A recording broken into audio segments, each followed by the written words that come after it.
So hello, good morning to everybody. It's a pleasure to have you all here today. My name is November. I will be the moderator of this panel. I'm professor at the UPF Barcelona School of Management at the marketing and branding area, and I'm really delighted to welcome you to this webinar, especially to the second panel, which is entitled City Alliances as Successful Responses to the Crisis, Public-Private Collaboration.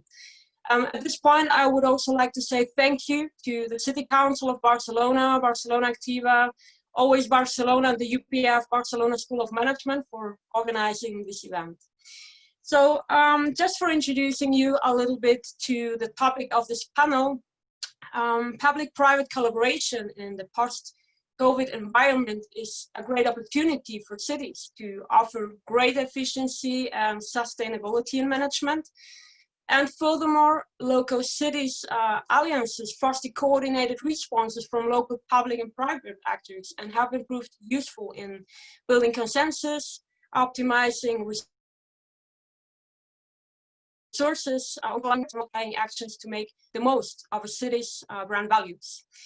And this can help, therefore, to boost, again, the city's international positioning and reputation. And in those times we are living right now, this will be essential as the COVID-19 pandemic has significantly affected several sectors that are vital for many cities, as leisure, tourism, including also the sports tourism sector that is very important nowadays for many cities, and furthermore, hospitality, retail, between others. And I'm sure that one of the key lessons that have to be learned from this pandemic is that no city is big enough to face this pandemic alone, and that collaboration between different levels of governments is the key right now. And as well as Professor Greg Clark said before, it is now more important than ever that the cities start thinking about global alliances. So the question during this panel will be especially, have those city alliances also helped to build a better response against the COVID-19? So therefore, what we will see here in this panel, we will see two cases. On the one hand, we will have the case of London's citywide alliance in response to the impact of COVID-19 on the mentioned sectors, which will be presented by Rose Wangen-Jones. And on the other hand, we have the case of Tel Aviv presented by Sharon Landis-Fisher. Being Tel Aviv, Israel's financial and business center, and the crisis presented Tel Aviv with a really critical challenge. So we will see those two cases. And of course, before letting talk the both experts of this panel, I would like to introduce you to them. So first of all, Ms. Rose Wangen-Jones. Rose is Managing Director at London & Partners, London's international trade, investment and promotion agency. She's working with the Mayor of London and a network of partners. She promotes London as a world leading city, as we know, in which it's nice to study, invest, work and visit. And she has spent the most of her career in the private sector, leading marketing communications for major national and multinational brands. And Rose has a degree in economics and an MBA in marketing. And then, so thank you very much, Rose, for being here today. And on the other hand, we have Ms. Sharon Landis-Fisher. Sharon is the acting CEO of Tel-Aviv Global, which is a municipal company that is directed toward making the city more accessible to the world and facilitating its quantum leap in the global arena, achieved in cooperation with municipal, national, and private partners. And the company focuses especially on three main pillars that are needed for global economic growth, which are tourism, economic development, and also brand marketing and communications. So Sharon's position there is especially including overseeing the strategic plans and initiatives of the different departments and managers. And Sharon has also a bachelor's degree in political science and a master's degree in management and marketing. So yeah, now it's my pleasure to give the floor first to Ms. Rose Wangen-Jones and then to Sharon Landis-Fisher. During this panel, each of both will do a presentation of 15 minutes, and after those 30 minutes, we will open the Q&A section. So please feel free during the presentations already to share any questions in the chat feature of the Zoom platform. Enjoy, and again, thank you very much for being here today. Thank you, Nicole. Thank you, Nicole, for that very lovely introduction, and good morning, everybody. And actually, good afternoon to you, Sharon. I think some of the people actually on the call is probably good afternoon. But anyway, it's lovely to be here. I'm delighted to be able to present to you London's marketing response to the crisis, which of course is ongoing, as we have been hearing. I'm going to take a step back, but just a couple of things that have been discussed this morning that really resonated with me. Collaboration, of course, which is part of the topic of this session. But Ben Mari had said earlier, which is a really nice expression, we can't stop pedaling. And I think that while the previous panelists were quite positive in terms of the how cities such as London could recover, I think it's fair to say that we can't take things for granted, that it is a difficult and challenging situation, and that we can't stop pedaling. So anyway, so I just wanted to say that because I thought that was quite interesting from some of the previous conversations.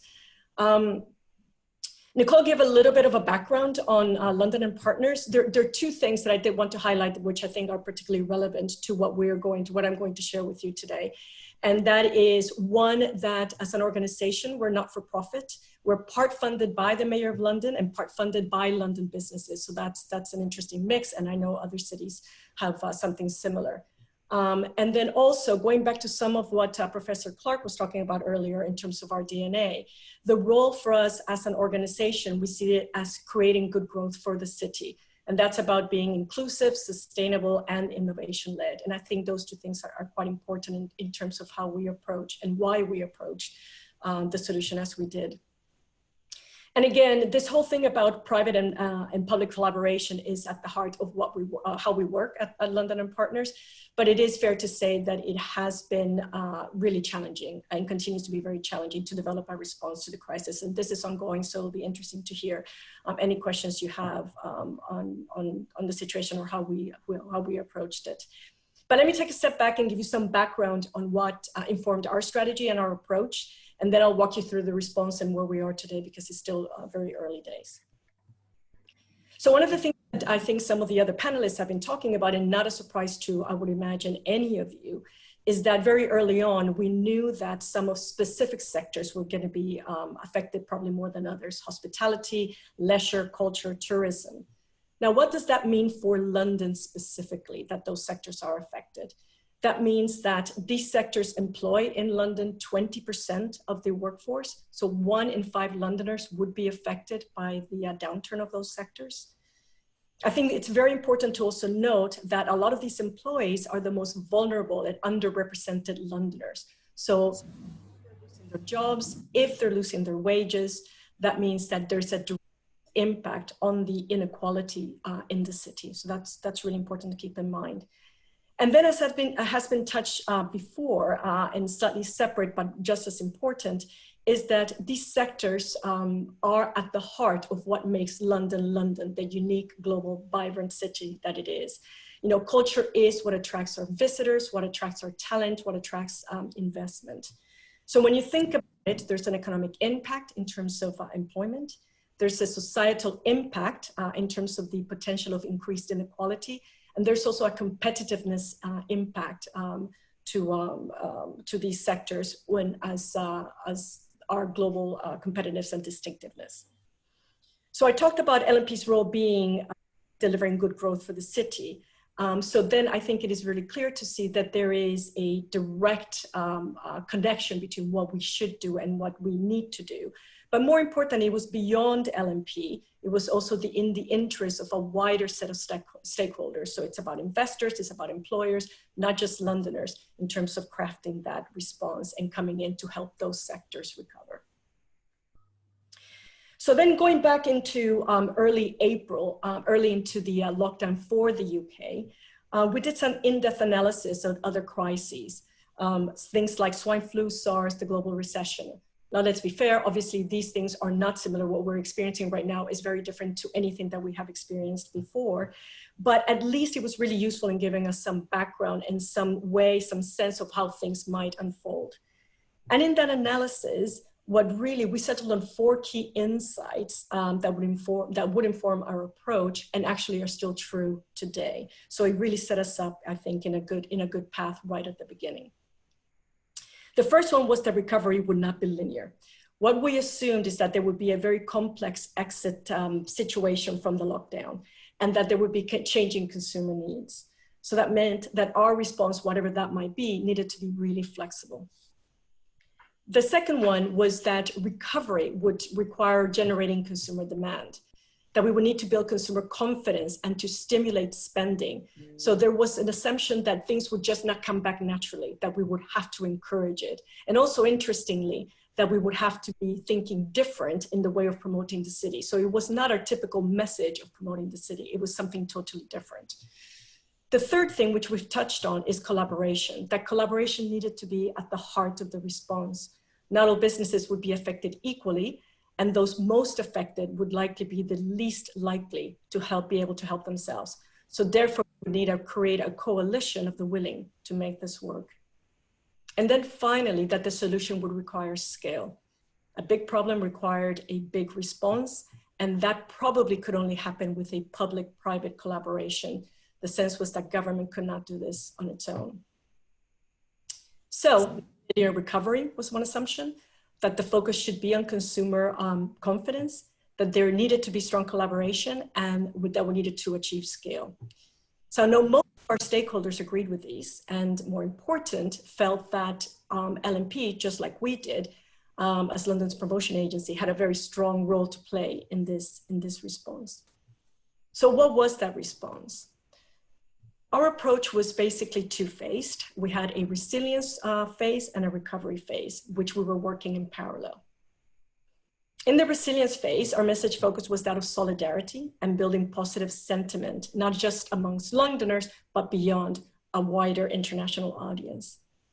Now, at the heart of that effort was turning our consumer brand, which is Visit London, into Virtually London. This was our best way to support the culture sector in the immediate term, keeping our audiences engaged and involved, and ultimately, as we evolved, entertained. Now, we curated the best virtual and streaming experiences across the capital. And then over time, we have evolved this model, which has been quite successful, to address business tourism, one of the topics that, again, touched in the previous panel. So we've added virtual tours of venues so that people can see what's potentially available for London. In parallel, we were planning for the next phase for recovery, which is arguably the toughest phase. Now, top of our agenda was to create a coalition of the willing. So we settled on a concept of an alliance, which was a collective of London's businesses, brands, cultural institutions, and city authorities. Now, we used our data and insights to define a clear objective and mandate for the alliance. And that is that it would create a citywide campaign. And that campaign needed to do several things. The first thing was to reassure Londoners that going out responsibly was safe for them and safe for others. We needed to show that not only was it safe, but also it was the socially responsible thing to do. That supporting your local community, supporting your local businesses was right. And then once it was safe and it was right to do, that once you were out, that the experience will be an enjoyable experience. And then finally, with all of that, the campaign needed to encourage Londoners to share their passion for the city and give confidence to others to come and enjoy it as well. Now, responsibly is key. The message needed to be very much closely aligned to government guidelines, which means that we work very closely with Transport for London, you would know it as TfL, with obviously the Mayor of London and in the Cabinet Office. One thing I do want to say here is that this particular campaign is not about health messages. It's very much about consumer confidence. So there were other campaigns that were aligned to us and in parallel that we would be giving those health messages. And we just need to make sure that we were aligned to that. So how did it work? Within the campaign coalition, the role of LNP was to set the strategy, to coordinate and recruit the members of the alliance, and to develop and run the main campaign. Now, the main campaign needed to represent all of London. It couldn't be specific to any area or any district or any business. And also it would be about confidence. It wouldn't be about conversion. Again, just pointing to the fact that it's a slightly different message than we normally would have done. So it's about getting Londoners into the right frame of mind. It's one of encouragement.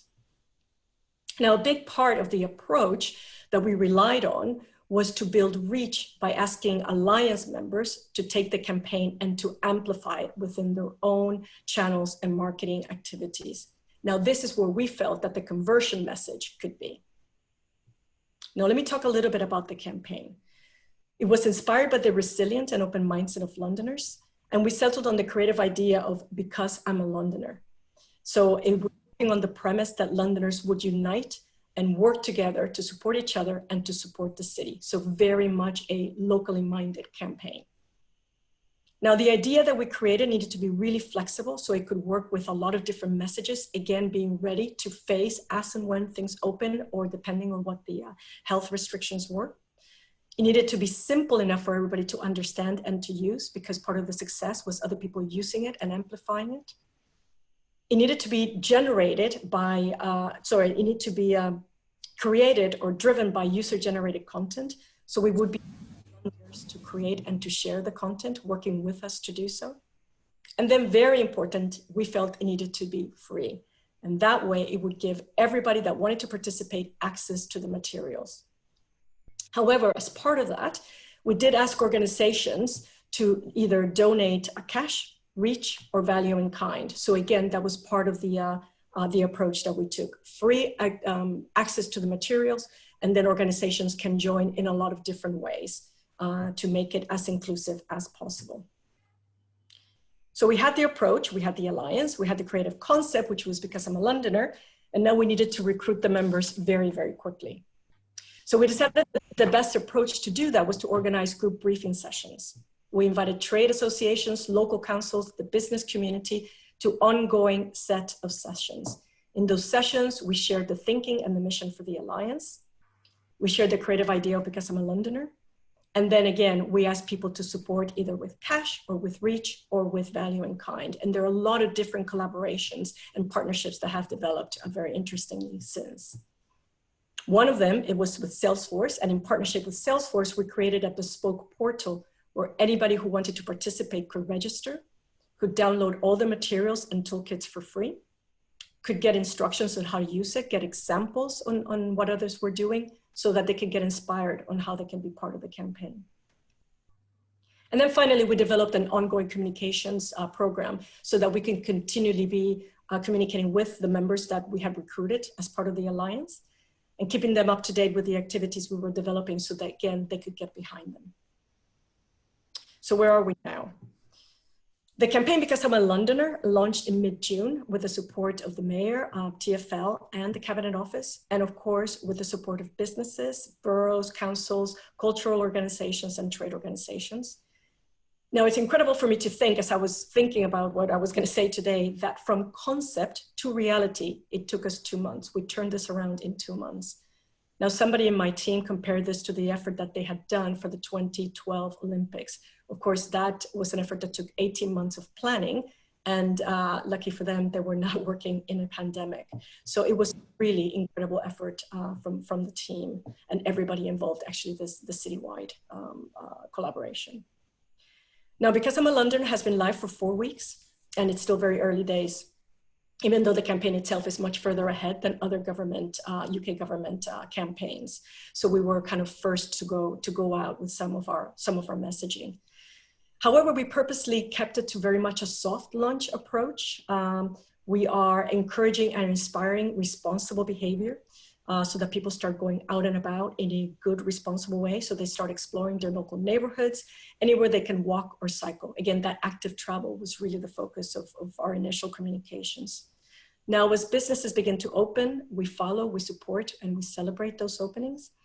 And always, always, always very important, we're balancing the need to build excitement with responsible adherence to the government guidelines. Now, it won't be surprising to you to hear that a lot of this is a socially media-led campaign, given that is where most of our audience is. Now, we will be expanding that more widely in August as things in the UK and in London open more, actually I should say in England. which is happening now and on through to August. So in terms of the results, so far we've had very strong engagement numbers and use of the hashtag, which is really building strong reach and amplifying the campaign, which was the plan. I'm particularly happy about the fact that we're getting really, really positive sentiment on the campaign. That's very strong. And I think for us, that means that we're getting the messaging right, getting the tone right to our audience, to Londoners, is so integral to actually making sure that we are getting through. And so far, that's looking really positive. So we're very happy about that. So far, so good. We're feeling very, I have to say, cautiously optimistic. So just a few things before I hand over to Sharon, and I'm sure we can talk about this a little bit more.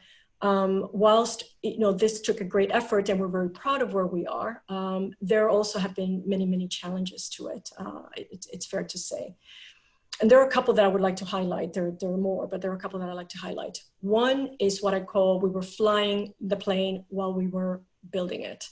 Normally, we would have a campaign that is ready to go before we start engaging stakeholders and partners and contributors. Again, to get that collaboration, you need to be clear in terms of what you're doing. And to be honest with you, we didn't have that here. We were literally creating the approach as we were recruiting and building the alliance. And I think that most of you would agree that explaining a concept is a lot more difficult than actually showing a concept and building that momentum. So from the beginning, we had fantastic support and agreement in terms of what we were doing and the approach, and people were willing to collaborate. But they did not have necessarily the clarity on how that collaboration could happen. I think now that the campaign has been launched, that people know more about what it's about, they can see what it looks like, they can see how they can use it. We're building a lot more momentum. And the plan is to have peaks in August and September, and I think we're well placed for that. Of course, that all depends, that's assuming that the current government guidelines remain in place, because we've seen that obviously that's not the case for other cities.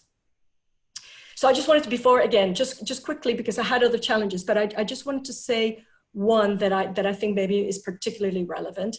But one of the other challenges that we had is about keeping, when we're talking about these collaborations and partnerships, is keeping those conversations focused. We set out to be district and business agnostic, but it was natural that when you're talking to people, those conversations could evolve into something else and kind of move you away from your objectives and your goals. So that's something that we really needed to keep a close eye on, that we need to be really clear in terms of what we wanted to achieve and bring people along. One of the ways that we try to control it is having very constant communication with the team, particularly in this virtual context. Constant communication with the team so that we are always aligned in terms of what we're doing and very clear on our messaging.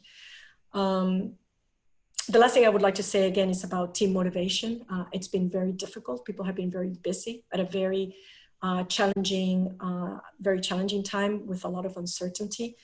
We've been asking the team to do a lot of new things. We've been asking them to do them virtually, to build new relationships. So that really, nothing that we've been doing has been business as usual in many ways. So that's been a challenge, and the team has been fantastic. So I think that's it for me.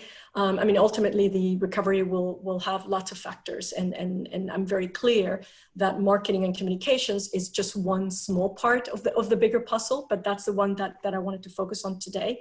We're adapting as we learn. And again, the next big push would be in August. So we're feeling positive, but lots of challenges and still a long road ahead. So that's it for me. So Nicole, I'll pass it on to you and to Sharon. Okay, thank you so much, Rose, for the so interesting insights. And yeah, now I would like to give the floor to Sharon. Yeah, hi. So, hi everybody from sunny Tel Aviv. I'm sorry, I cannot invite you because our skies are closed. Let me start just with showing you a few slides. Let me see for a second. Okay, so let me tell you a little bit some facts and figures about Tel Aviv, because I suspect not everybody has already been to Tel Aviv. So just for comparison, Tel Aviv, take a look at the size of Tel Aviv. It is of 52 square kilometers. rose as in comparison to London. Take a look at the size, and well, Tel Aviv is, do you see New York near Tel Aviv? Tel Aviv is the size of Manhattan, okay? Not New York, but Manhattan. So let me tell you some facts and figures about Tel Aviv and Tel Avivians. So 1/3 of the population are between the ages of 18 and 35. This means that those people are in the most energetic and creative stage of their lives living here in Tel Aviv. Another 1/3 of the population is beneath the age of 18, which is also bubbling and getting ready to become the next young adults. Tel Aviv is the social, cultural capital of Israel. As you surely know, Jerusalem is the capital city of Jerusalem is the capital city of Israel, but Tel Aviv is the capital of finance and culture and social lives. So you can see, you can walk around the streets of Tel Aviv at 2 a.m. in the morning, 4 a.m. in the morning, and have a drink, go to a bar, have not sure if it's a late dinner or an early breakfast, but the city is very usually, okay, very vibrant and alive, hosting the biggest pride parade in the Middle East each year. Just recently, June would have been this year's pride parade, which was canceled for the first time, unfortunately. For us, 2.5 million tourists in Tel Aviv, this is a breaking record number, okay? Again, this is, everything here is of smaller scale. So we just enjoyed a wonderful tourism year in 2019. A little bit about, that was, as Greg Clark always says, that was the postcard part of the city, and now to the business card of the city. Tel Aviv is home to over 2,000 startup companies, which is the highest density in the world per capita, per square mile. We have the largest number of startup companies in Tel Aviv, and also some 500 technological high-tech companies, all situated in this very small city. And we are now celebrating 112 global research and development centers. This means, let me just show you, you recognize, I'm sure, some of these logos. 112 global companies chose to set up base in Tel Aviv. When they open an innovation center outside of their own country, they open it in Tel Aviv. And so these are just a few examples, and this is why, because of the talent that lives in Tel Aviv.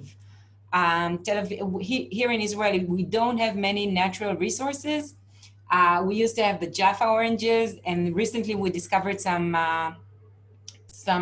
gas in the Mediterranean shores. But other than that, we don't really have natural resources. So our major resource is our DNA of innovative minds and the dare culture. So this is an outcome, and this is one of the resilient layers of pillars of our city. And so recently, I'm happy to share with you that startup Genome ranking just ranked us number 6 in the ecosystem index of the world. And this is not in relative terms, but in absolute terms. So Tel Aviv's startup ecosystem is number 6 in the world after the Silicon Valley, New York, London, Beijing, Boston, and then Tel Aviv. Which again, as per our size, and the whole city, the whole state of Israel is only 72 years old. So for us, this is like a startup. This is the startup of its own. I mean, the very city, the very country here is the startup, and also the ecosystem in Tel Aviv. So this is just to explain to you a little bit about who we are. Our CVB, our Conference and Visitors Bureau, has put an effort in 2019 to land, and I will talk about it soon when I mention the PPP. This is a PPP model, the Convention Bureau. So it landed us the Eurovision Song Contest that took place only last year. It seems like such a long time ago, like in a different life, in a different world, because who can even remember? But this just happened last year. And so we at Tel Aviv and us, the team at Tel-Aviv Global, we were all on a roll, and we were breaking record numbers, both in tourism and in R&D centers and startup companies and money raised and everything. And then came COVID-19. Look at the empty streets, look at the city. This is a picture from the end of March, and this is what happened here. So our first confirmed case was discovered in the very beginning of March, and we started to gradually close down everything until we came to a complete lockdown in April for some 3 weeks. And then we gradually started to reopen and in May.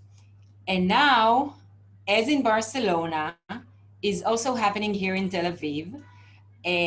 Just when you thought you were out, they pulled you back in. And now we're having somewhat of a second wave, or maybe it's the continuity of the first wave. It doesn't matter how you call it. But recently we've experienced a few days that we're considering to withdraw some openings that the government allowed. Now is withdrawing a little bit. And so this is the situation that I just wanted to share with you that's been going on. That is Tel Aviv. Now, as per the private and public partnerships, what have we done in Tel Aviv in order to start recovery? So just before, towards the end of April, we sensed here at Tel-Aviv Global, we sensed that things are getting better and everything might be able to open soon. So we gathered the industry together to a roundtable talk, of course, via Zoom. And we sat together with the managers of hotel chains and the Tel Aviv Hotel Association and major restaurants in Tel Aviv. And for the public sector, we had the main museums and us at the municipality and tourist attractions. We sat down and we at Tel Aviv Global, we felt that we need to put everybody together in the same room and to discuss how we're going to restart the tourism industry in Tel Aviv, because it will always work better if the hotels would open when the restaurants were open, when the museums are open, that the city will be able to offer a wholesome, robust solution for the tourists and not just here and there. So we sat down together and we discussed how we're going to open everything gradually, but like an orchestra, in an orchestrated move. And then we came up with the campaign, the domestic tourism campaign, which was financed by the Tel Aviv Hotel Association in conjunction with Tel Aviv Municipality and us at Tel Aviv Global. And so this was, like Rose said, first of all, this was a message of sharing the same fate and being on the same side and experiencing the same problems and trying to be like the umbrella, the municipality is an umbrella that oversees everything and takes a look at all sectors and tries to work together in order to bring the prosperity to everybody. So this is the campaign that we launched, and we offered, of course, special prices and deals at hotels, and free city bike rentals, and 1+1 on all attractions and museums, free city tour, free beach amenities. I mean, we used everything that we had, and this goes to Nicole. I'm sure you're going to ask soon, what are we doing differently and what has changed? So everything is now, I would say, no holy cows, no saint cows, or how you say it in English, I'm not sure.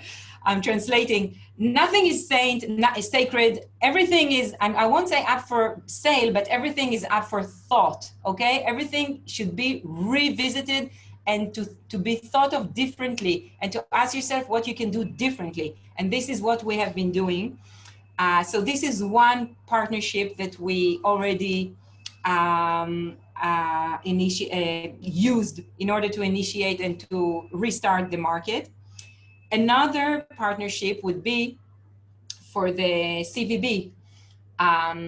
You know that we were allowed to work only 30% of our workforce. You know that we had to send 70% of the workforce to leave of absence, and 30% we worked. And in those 30%, we chose to maintain the manager of the CVB because she is working strategically, not for today, not for tomorrow, but for 2022, 24, 26.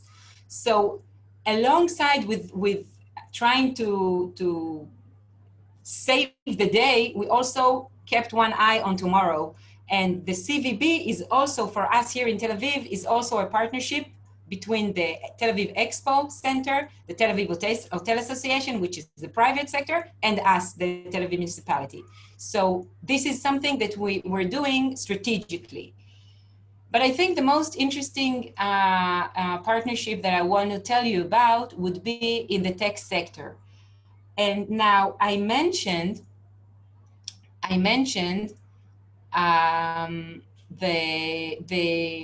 the fact that the technological sector here in Tel Aviv is one of our strongest suits, economically, financially, socially. This is the most successful industry for Israel and for Tel Aviv. So, whilst to the tourism business, we had to help them, I think for the technological sector, they will help us. I mean, we call them to help us. And how? Those companies, again, they were hurt as well, but not as much as other industries. They only made redundancies and fired only up to 7 or 10% of their workforce. So this industry suffered the least. And usually they have here a scarce of manpower. So we at Tel Aviv municipality are embarking now. This is being, as Rose said, we're building the airplane and riding it at the same time. So we're just now trying to build it and to sit down to the table with those technological companies and tell them that we would like to try to convert people who are out of jobs now. We have an average of 20% unemployment now in Tel Aviv. So to convert and to teach some of these new unemployed residents, to convert them to the high-tech industry.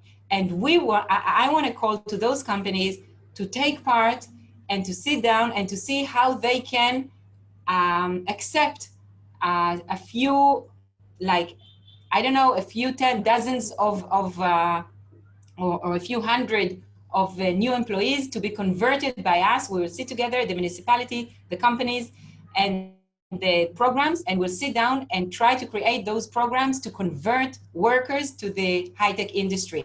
And this, I think, is a major partnership that I would be very happy if this will actually come alive and be true, because this is what we're doing these days.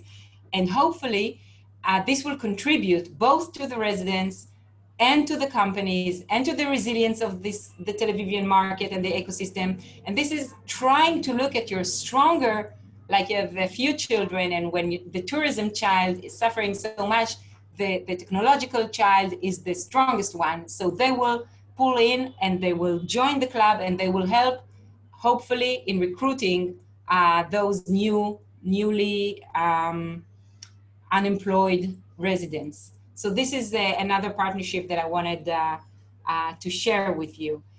At the beginning of the crisis,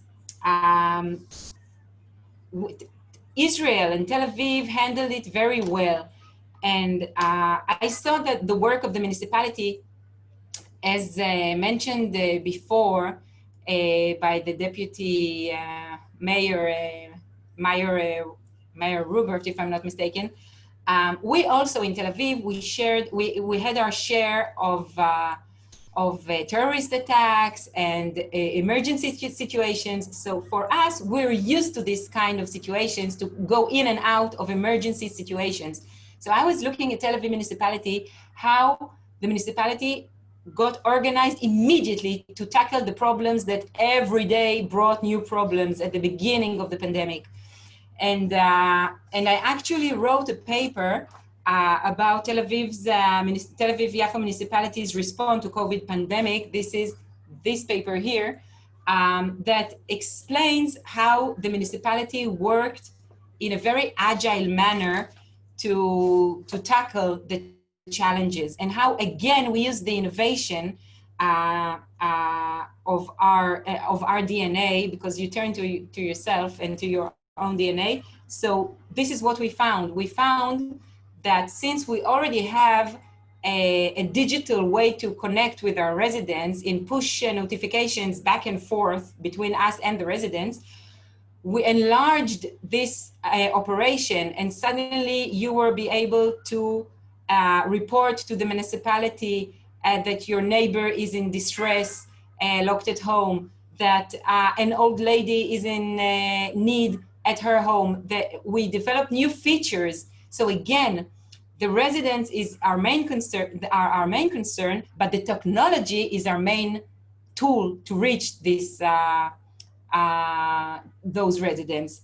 So we were very proud of what we did, and we wrote this paper, and the Mayor Hulda'i shared this paper with his colleagues and mayors around the world. But here we are, 2 months later, taking a step back, and I don't know for how long. I mean, the beaches are open, the restaurants were closed for a few days and then reopened and then reclosed, and now they're open. But the museums, the orchestras, and all the venues for cultural events are now closed, and this is a big challenge for us.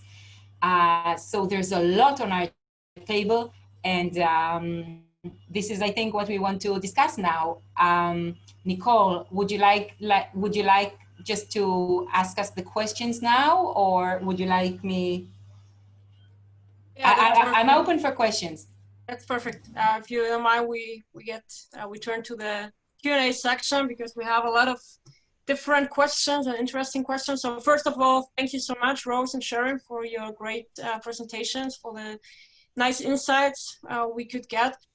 Well, as we know, we're all facing now this pandemic at the global scale, and the effects are really, quite acutely in the cities. And as we know also, global problems need global solutions. And yeah, as I mentioned again, Greg Clark, as he said before, it's now the moment that cities have to help each other, and that city brands should see themselves as the global alliances. So yeah, first of all, if you don't mind, I will do some questions to Rose, then to Sharon, and then we have some in the Q&A section. Rose, in relation to your great presentation, just some questions. Do you think that there are any cities, nations that are getting it right? As we know, the cities are sharing common challenges and problems, and also the way of responding maybe to these challenges is maybe different. Solutions, well, will be more or less the same. Do you think there are any cities or nations that are getting it right? And what are you doing differently as you evolve the campaign? Getting it right, you know, to be honest with you, I think this is a really difficult one in general to say what is right. You know, what are we defining as right?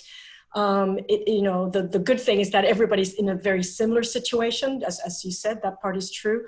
But I think some people have, you know, gotten some things that we can learn from and be inspired from. I mean, even, you know, the UK in the early stages, I think where we probably get the best learning in terms of when we were in lockdown and how people were kind of looking into their own residents.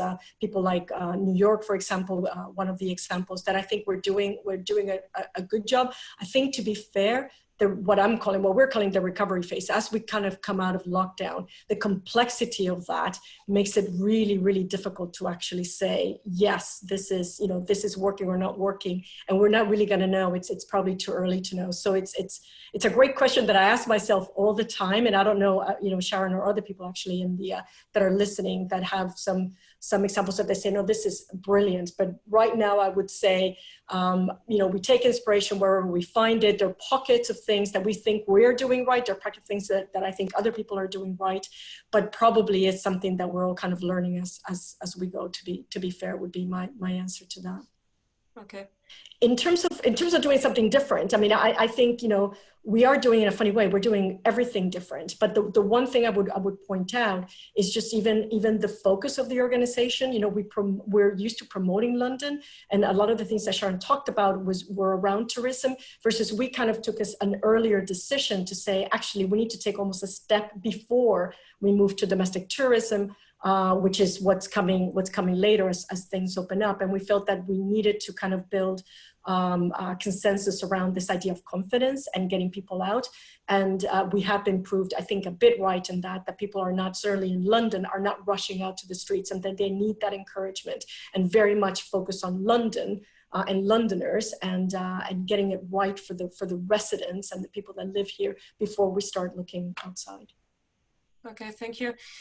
So, well, considering both London and Tel Aviv, Rose and Sharon, what do you think, or what has been for you the biggest learning so far, and what do you think, or do you think that there are any positive outcomes of this crisis? Of course, as Winston Churchill said, never waste a crisis, so there's always an opportunity. So, yeah, it would be nice to listen from you. Do you think are there any positive outcomes, and what has been the biggest learning for you so far? So learning for us, I would say, cutting down on regulation, regulatory relief. This, usually municipalities, they have the set of rules, how to do things, what is allowed, what is not allowed. If you do something that you're not allowed, you immediately get a fine if you park in the wrong place or whatever. And suddenly, we realized there is another way to do things. And now, since restaurants cannot have more than 30% of tables occupied in the restaurants, and they need to put the tables outside, suddenly Tel Aviv municipality found a way to put more chairs and tables on the pavement.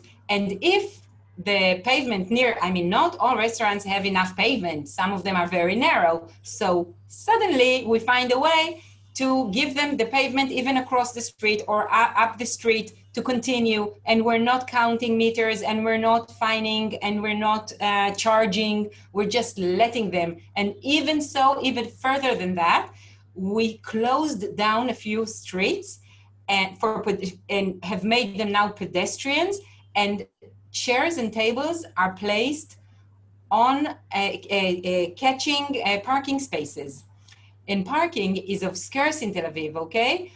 This was like another, something that you don't touch. I mean, parking, it's such a big deal. And here we are sacrificing parking spaces for those restaurants, for those residents. So this is just an example to explain the very strategy of, again, as I mentioned, nothing is the same. Everything should be looked at differently. And this is, I think, is the new twist in the thought, because desperate times call for desperate measures. So this is an example. And cutting the red tape, I would call it, okay? Cutting the red tape and coming up with creative solutions. This is what we are doing differently. Another example, we have, the social media, the Instagram account, for example, for Tel-Aviv Global. We never ever put advertisement or anything about private businesses there, because, the legal department would say, why would you publish this restaurant? Why not that restaurant? When we saw this situation businesses came into, we said, normal legal issues. Whoever want to be published will be published in our Instagram page. So we started to do that, and we're helping the businesses, and they're ever so happy. I'm not sure what will remain forever, okay? Some of these endeavors will naturally fade out as we go back to routine, hopefully go back to routine. But I'm sure And also Greg Krager had mentioned it before, some of the things will remain with us, and a good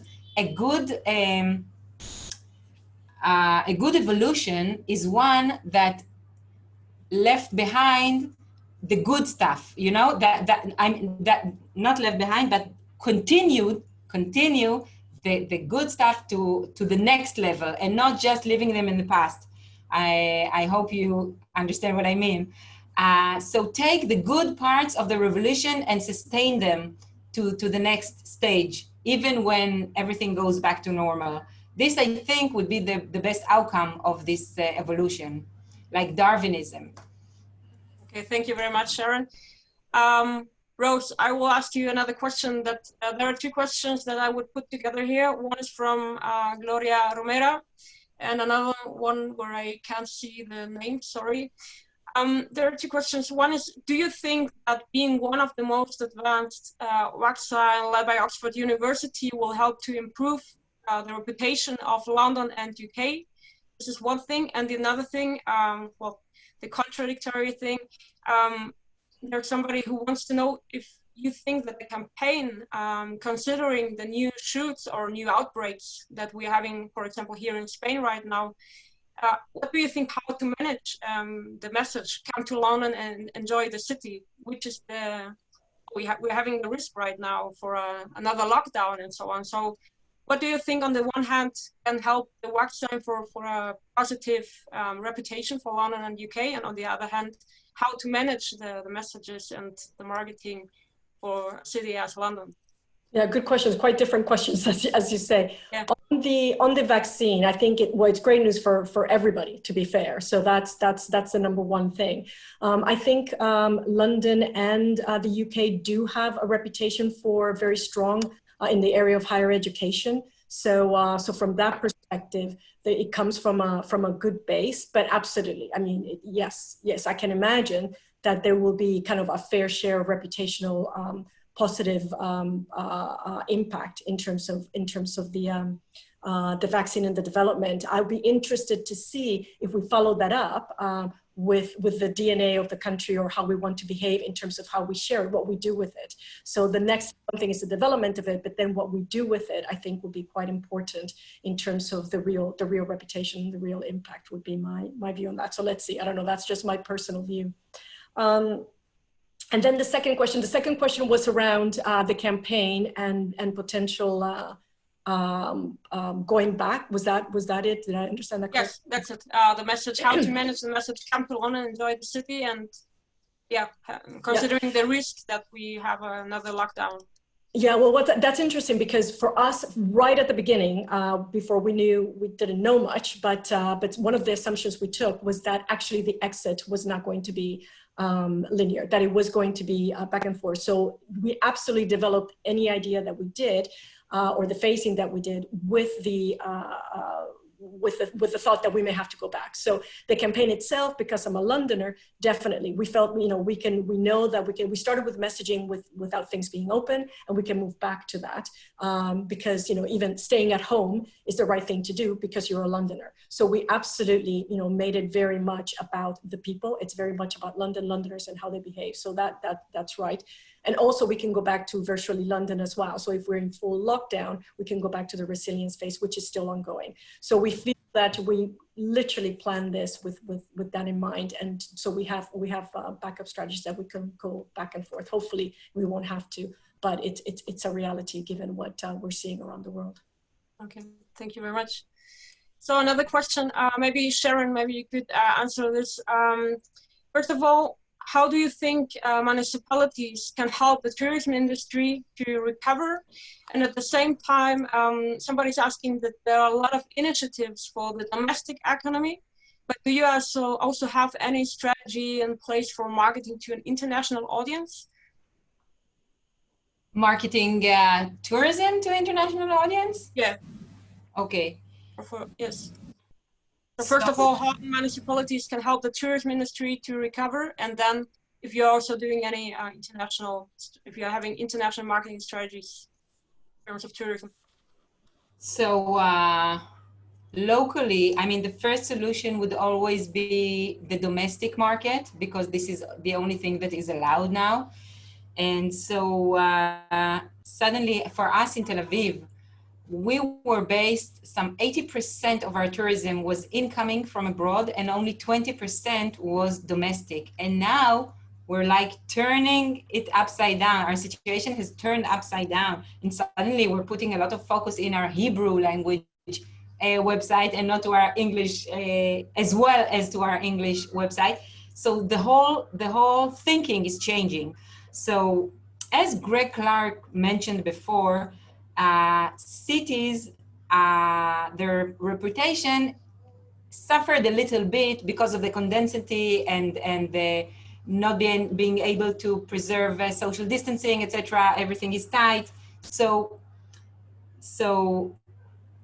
we need to overcome, and the question was, how can municipalities help the tourism industry? I think using Greg's message, we need to overcome and speak for cities wherever, because naturally, many people would like to go to the countryside for the first holiday after a lockdown and not to condense buildings and stuffed hotels and small rooms. So naturally, we are not in a better position, but in a worse position that we were, because everybody who's afraid of the pandemic will not come to cities.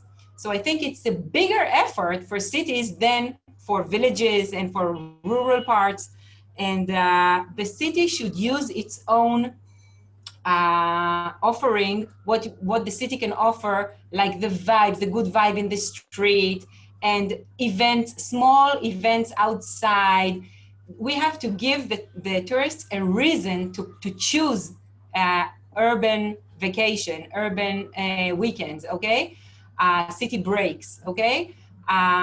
So we need to better the offer, and under the restrictions that we have, we need to come up with solutions that will still be worth the people's while to come and enjoy urban tourism. Some cities in the world, like us and like Barcelona, we have a coastal line, we have the beach. So this is, you go to your advantages and you try to use them, of course, but also you have to come up with new products and new initiatives. Like, for example, maybe for Barcelona, create a tourism day for people from Madrid. Going with gimmicks, with special events, special occasions, inventing special occasions just to be able to attract. And this is a very big challenge, especially for us, because Israel is such a small country that the whole potential of domestic tourism is not this big. So for us, it's really a challenge. Yeah. And what was the second question, Nicole? Sorry. Well, how the municipalities can help the tourism industry to recover. No, that was the first. What was the second? So, if you have any international strategies also for the international audience, if you have any marketing audience, sorry. Okay, it's okay. So, short term, we just have a few campaigns over the social media, just to bear in mind campaign, okay? Remember, there's a Tel Aviv, also Barcelona did something very beautiful, picturing the shut down city, if you remember. We were very impressed with that. So every once in a while, we send a message via the social media, hey, we're still here, don't forget about us. We cannot encourage people to come, so the lingo would be, what did you like most about your last vacation to Tel Aviv? When will you consider to come back? I mean, it's not about the present, it's about the past and the future. Also, as I mentioned, the Convention Bureau is working strategically towards attracting conferences for the next years.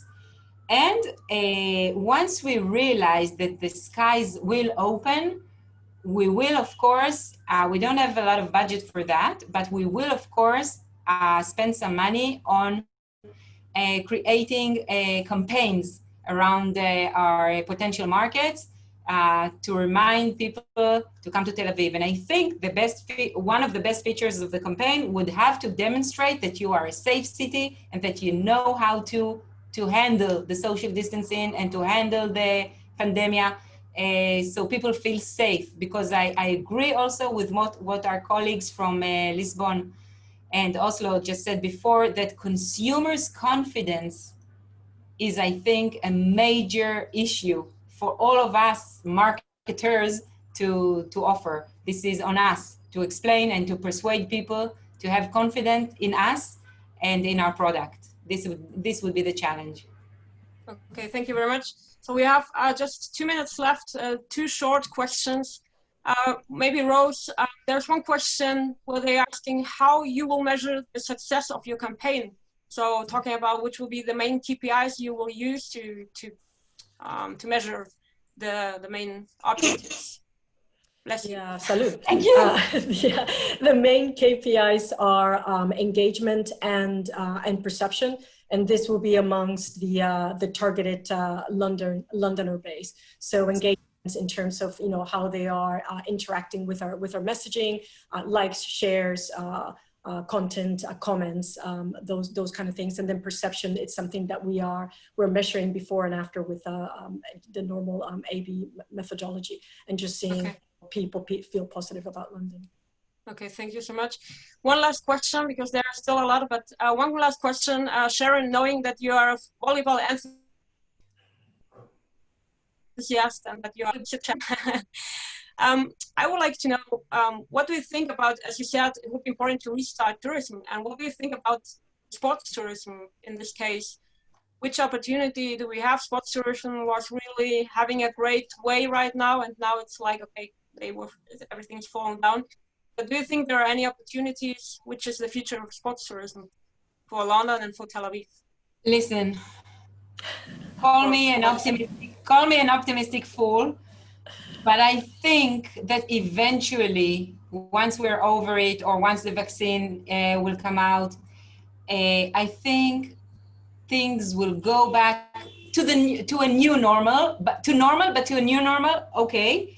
Because people, this is also for the future of conferences, of all human gatherings, because I think that people want to come together and they want to meet.